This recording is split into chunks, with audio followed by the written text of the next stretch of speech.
जहां पर पूरे विश्व में कहा जा रहा है कि वैश्विक महामारी के चलते आप जेलों को खाली करिए, जेलों में से ऐसे तमाम लोगों को, खास करके राजनीतिक बंदियों की रिहाई करिए। राजनीतिक बंदियों के अलावा भी जो प्रेग्नेंट महिलाएं हैं उनकी तो तुरंत रिहाई करिए अगर वो जेलों में है।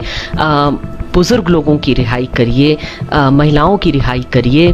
जितने लोगों का संभव हो आप उनको बेल पर या पैरोल पर छोड़िए। ये दुनिया भर में कोशिशें हो रही, लेकिन भारत में इसका ठीक उल्टा हो रहा है, जहां पर यह हो रहा है कि आप चुन चुन करके जा करके महामारी की आड़ में, जिस समय आपको लग रहा है कि महामारी से ठीक पहले जहां पर बड़ी संख्या में आंदोलन हो रहे थे, आपने किसी पर हाथ डाला, किसी पर लाठी चलाई, किसी की गिरफ्तारी करने की कोशिश की, लोकतंत्र बचाने की कोशिश करने वालों पर, तो पता चला कि हजारों की भीड़ भारत के हर शहर में फूट पड़ रहा था। ये आपको झेलना पड़ रहा था, सरकार को झेलना पड़ रहा था। तो सरकार को लग रहा है कि अब तो चांदी है, अब तो ये सब बंद है, अब ये लोग कहां से निकलेंगे, अब महिलाएं कहां से निकलेंगी, अब तो सब बंद हो गई। तो जब सब बंद है उस समय हम चुन चुन करके जा करके हमारे विरोध में बोलने वाले तमाम स्वरों को उठा करके उनको पीछे डालें। और ये कोइंसिडेंस नहीं है, ये ऐसे ही नहीं हो रहा है कि इसमें जो गिरफ्तार हुए हैं इस बीच में, उसमें बहुत बड़ी संख्या लड़कियों और महिलाओं की है।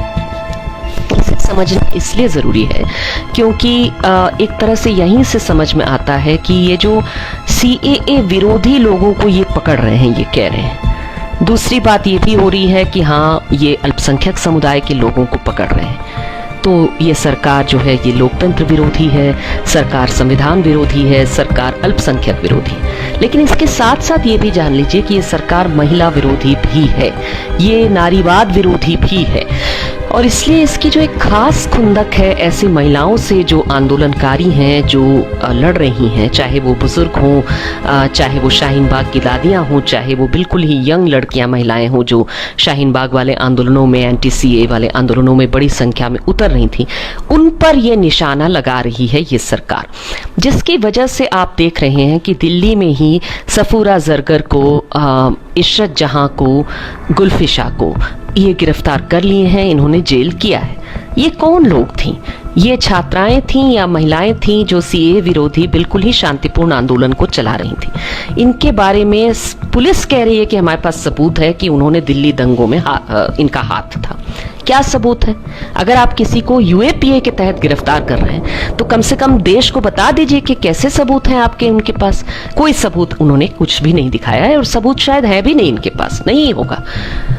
क्यों, मैं कहूंगी एक मिनट में। लेकिन सबसे पहले कि जिनके खिलाफ सबूत है, जैसे कपिल मिश्रा के खिलाफ सबूत है, जज ने कहा, जस्टिस मुरलीधर ने, कि इनकी गिरफ्तारी क्यों नहीं हो रही है, इनके भाषण को सुनिए, भाषण के आधार पर तुरंत गिरफ्तार करिए तो दंगे रुक जाएंगे।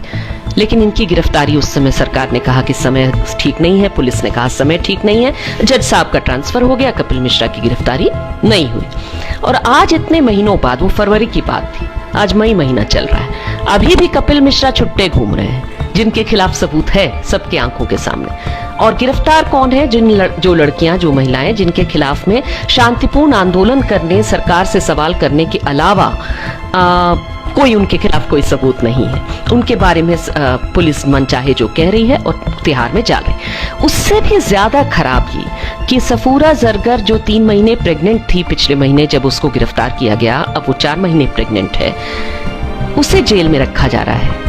और उसके बारे में क्या भद्दी बातें, क्या कीचड़ उछाल रहे हैं कपिल मिश्रा खुद अपने ट्विटर हैंडल से, जो भाजपा के विधायक पद की प्रत्याशी रहे हैं। और इसमें वी सपोर्ट नरेंद्र मोदी वाली जो फेसबुक ग्रुप है और पूरा संघ भाजपा का जो ट्रोल सेना है, ये क्या कह रहे हैं भला?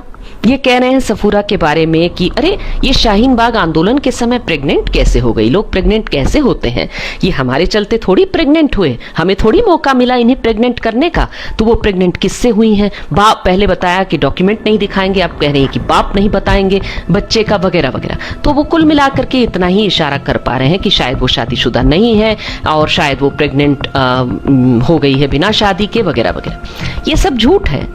लेकिन मैं तो कह रही हूं, मान लीजिए कि सच है, क्या फर्क पड़ता है? कोई माँ जो है इसको लेकर के, माँ बनने वाली है, उसको लेकर के अगर आपके दिमाग में यही सब घूम रहा है कि अरे हमने इसे प्रेग्नेंट नहीं किया, सोच लीजिए इस शब्दावली के मायने क्या हैं। और फिर आप इशारा कर रहे हैं कि कैसे कैसे ये प्रेग्नेंट हुई होगी, आपके दिमाग में उसी के चित्र आप बना रहे हैं। तो ये आपको क्या लग रहा है कि आप कीचड़ उछाल रहे हैं और वो कीचड़ जाकर के सफूरा जरगर पे जाके चिपकेगा? बिल्कुल नहीं चिपकेगा। सफूरा के पक्ष में तो आज देश भर में महिलाओं ने, लोगों ने, यहाँ तक कि बच्चों ने सफूरा जरगर को खूब सारा गर्व और खूब सारा प्यार दिखाया।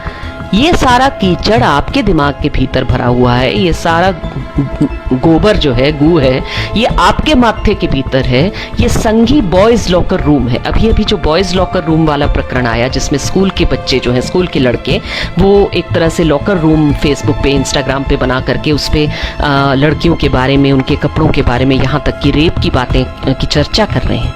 आप सोच लीजिए कि ये संघी बॉयज लॉकर रूम है, जहाँ पर ये बच्चे नहीं हैं, जहाँ ये गुमराह युवा नहीं है, ये बड़े लोग हैं जिन्हें पता है कि ऐसा करके ही शायद हमको कल को विधायक पद का प्रत्याशी बनाया जाए, कल को एमपी पद का प्रत्याशी बनाया जाए। भाजपा और संघ के भीतर तरक्की हमको यही सब करके होगा, यही सब करके मिलेगा।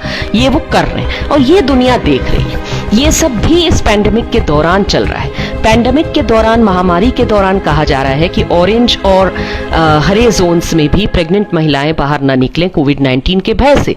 लेकिन इसी समय आप जाकर के कोविड-19 के समय एक प्रेग्नेंट महिला को उठा करके इसी समय आपको तिहाड़ जेल के अंदर रखना जरूरी लग रहा है। उसके प्रेगनेंसी को और उसे खुद को खतरे में डालना जरूरी लग रहा है।